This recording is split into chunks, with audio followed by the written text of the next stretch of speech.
Welcome to Penrose Learning, where we make understanding easy. You're starting right away. Save all files and plug in the charger so the laptop won't die during boot. Make sure you know if Windows is 10 or 11 because menus differ slightly. That helps you choose the right path. If the system is responsive, open Settings, go to Recovery, then click Restart Now under Advanced Startup. Once done, you'll be sent to the Boot Options menu, where you continue into the Safe Mode sequence. Once you reach the blue Troubleshoot screen, select Advanced Options and then Startup Settings. This is where Windows exposes Safe Mode choices.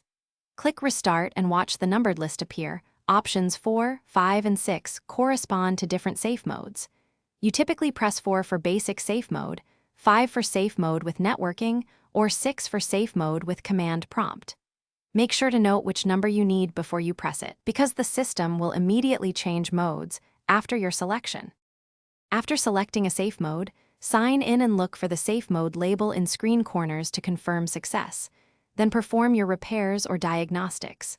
When finished, restart normally to exit safe mode. If the machine is unstable, run System Restore or undo recent drivers and updates.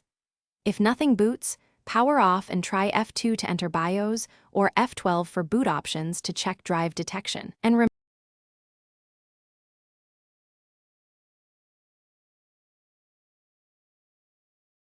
Thanks for watching. If this was helpful, leave a like and consider subscribing. See you next time.